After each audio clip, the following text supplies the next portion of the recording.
Okay, as we transition from morning to afternoon, good afternoon, all of you. Good afternoon. I know we are also transitioning from high absorbability to high hunger state. So let me make this session very light. You will surely feel it is very light for various reasons. If I ask any of you any question or any input on international manufacturing X, I am sure all of you will immediately tell me federated, secure, interoperable data exchange. That's easy. That's exactly the path. But to go to that, I thought I will use some slides to communicate the story behind that. And to that, how do we tag India experiments, India adaptations? So when I say India adaptations experiments, manufacturing cycle is a huge ecosystem. I don't think so I can cover everything in just 20 minutes or 15 minutes. So what I took was based on my experience, which is in the shop floor production processes. I took AI examples of the production processes. This does not mean it's limited to production processes in India. There are multiple experiments, multiple adaptations happening. So I wish to cover a little bit on a preamble to our story since the morning. How do we enter into the game? How are we adapting? How are we going forward in the International Manufacturing X? And how Siemens is connected to this story. You surely will see. Then some use cases, some examples have brought in through various Siemens and its customers' journey in India.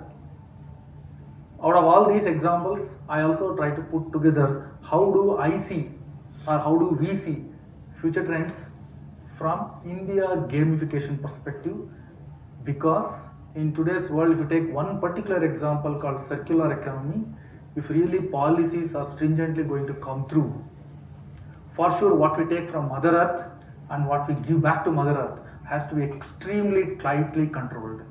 And so when you go into this 3-hour process, 5-hour processes, I am sure you will all realize how IMX is easy, how IMX is extremely important, and how IMX is essential to even survive also. So those are the things that we will see in just next few minutes.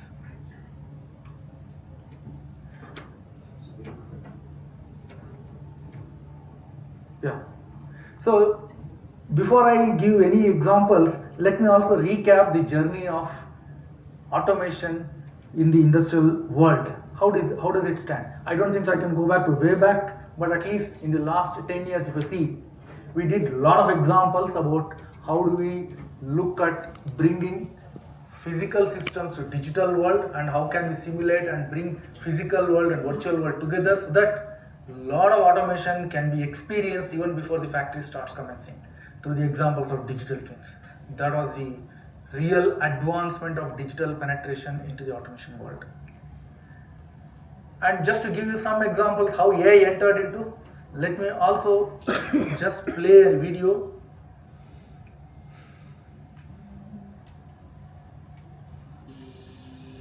Just to show you the production shop floor, how it is difficult or how it is essential. We need to look at aspects of pick and place in multiple objects and understanding. The future is a factory consisting of autonomous systems that understand, that learn, that interpret their environment, and that make decisions within defined limits. I think this is indeed fantastic. Im Sinne des Wortes großartig. Mr. Frank, between you and me, what is the factory of the future all about? I think a lot more than we thought before. The pace at which innovation advances, the pace of artificial intelligence to help make factories more efficient, help make engineering more efficient is incredible. The customer feedback we are receiving here at the trade fair shows that we are indeed on the right track. Artificial intelligence integrated into our semantic edge platform, zipping large amounts of data, transforming them into data value, and visualizing it on a dashboard via the cloud, providing more efficient factors as easily as possible. Es gibt ja heute schon There are already applications for edge computing. Could you give us some examples? Yes, of course. We have lots of ideas in our own factories in Ember, the city where these wonderful products are manufactured. Will always be a place where we try out exactly what we recommend to our customers. Für unseren Kunden empfehlen. Und auch hier With the help of intelligent data analytics, trained in the cloud and downloaded to the edge device, We can, for example, work much more efficiently. So I just stopped there, and the basic idea behind this video showing is Siemens has been in the forefront in bringing out the data aspects for the shop floor and the deep learning aspects into the shop floor. So if I put all these perspectives into the place, the total journey itself in the automation world, we started with a high end of automation where we did the engineering aspects extremely tight controlled, so whereas the complete automation was taken over by engineering tools and production automation machines. Then we moved to how do you even see how factories gear up before even actual factory setup through digital twins. And then we brought in AI through the co-pilots, either in the engineering or in the operations side. This is the game change where data consumptions from a big data to smart data started commencing. With this, we thought in the last 3-4 years we have reached nearly a lot of flexible mass production systems necessities, customizing as well as mass productions. At this time, complete manufacturing cycles, end-to-end integration, and the various developments of policy governance's introduction forced the thought process behind how manufacturing has to be scaled further. And that's where Manufacturing X brings in policies, data sharing, and the flexibility together into a practices. That's what you will see as the interoperable systems. This is journey of the complete automation S curve. And with this, what I would like to say is how Siemens is playing the game in the Manufacturing X world. On the right side, I first want to show you a picture, which is something like a blueprint. We can assume the shop floor has highest end of data. However, always people ask me questions. Hey, does it mean it is good for greenfield? Does it mean it's for brownfield? No, it caters to both. So, but to do that, we need to have right trust levels. For the entrepreneur has to have a right trust, their IP rights has to be rightly protected. So Siemens introduced the edge practices, industrial edge practices, which means it's up to the manufacturer to think how much they can rely on external world cloud-based infrastructure, how much they can retain inside their shop floors, and that's where industrial edge systems suddenly started tapping the data power. And with that, you can, the moment you enter into the data space, it's up to you to bring the game of AI knowledge either at the edge or at the cloud space. And to accomplish this, Siemens has been playing this role along with various ecosystem players, especially in the manufacturing ecosystem.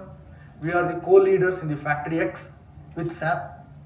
We definitely have a lot of implementations where end-to-end execution has been done. Last time in the talk here, I tried to show Amberg factory, which always is the world standard with 6 nines after the decimal point. That's the kind of a quality accuracy we speak.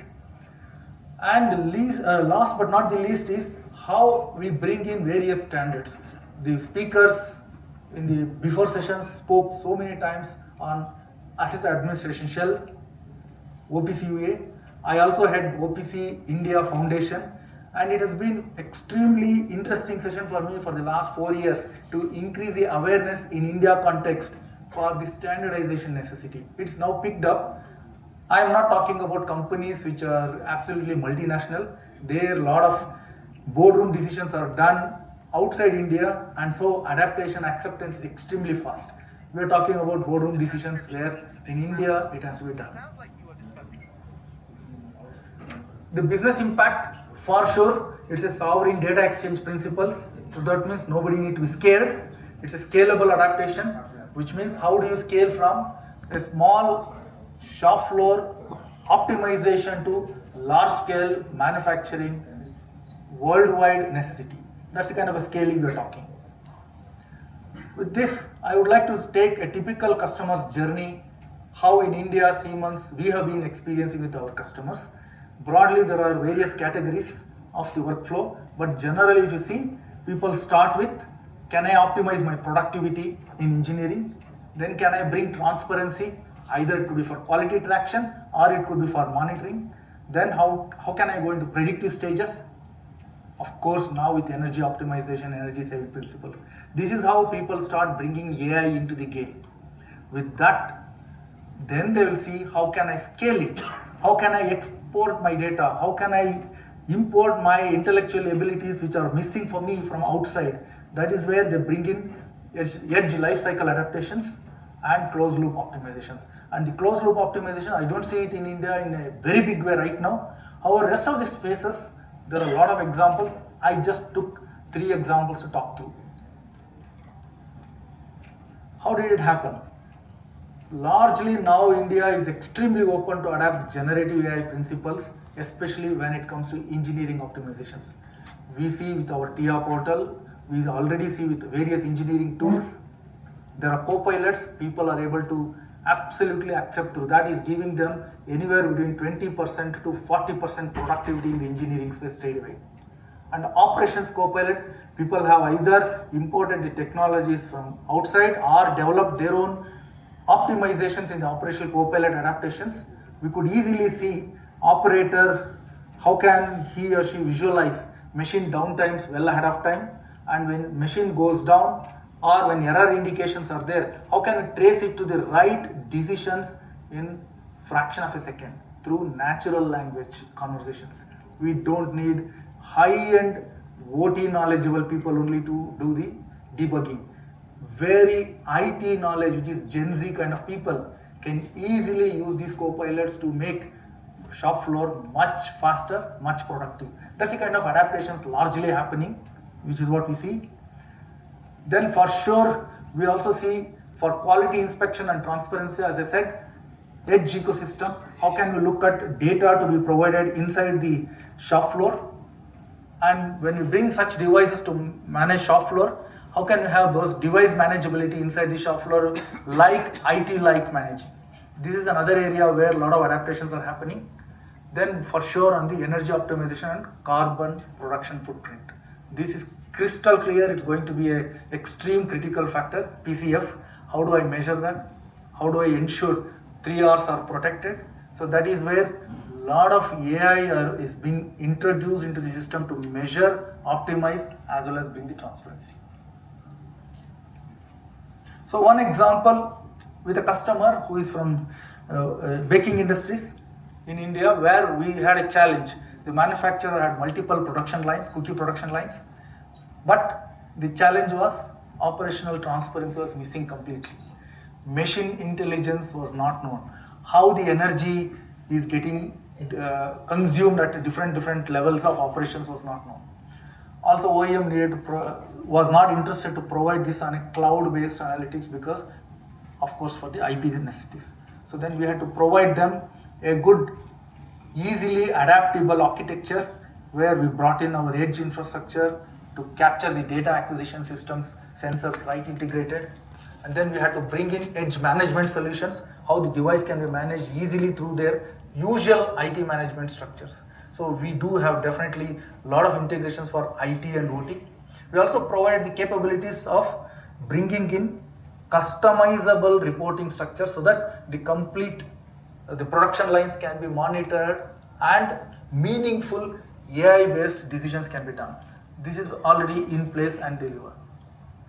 The second example was for a customer in the fast-moving electrical goods industry, basically cables and wires manufacturer, and the problem space was same.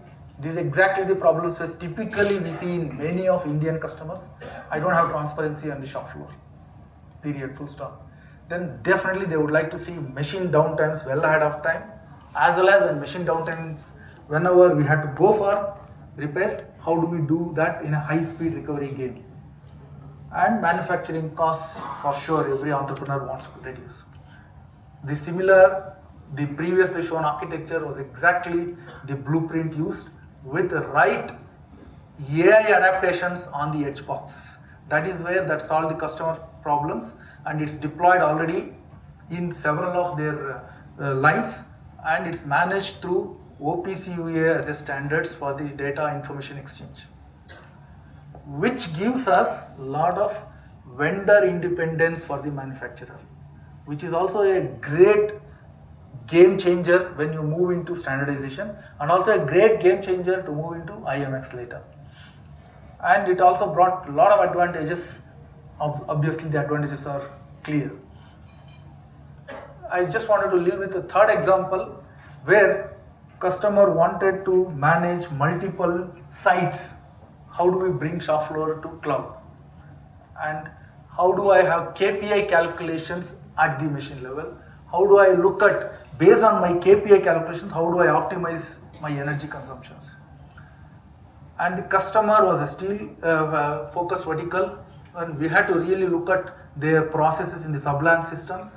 Accordingly, we had to optimize. These are all just some examples, but there are various use cases of this nature where OEMs can quickly come and take these technologies and expand their own market space in India also. With this, I just wanted to leave with a thought. I am sure future trends is not about automation. I am sure it is about absolute intelligence, data cohesively integrated, IP fears taken away, and new business models are brought in, like manufacturing as a service. But the key goals remain the same. How can I bring in better value to the entrepreneur? How can I be faster to market? How can I be more innovative? How can I bring seamless productivity in the place? Thank you very much. Thank you.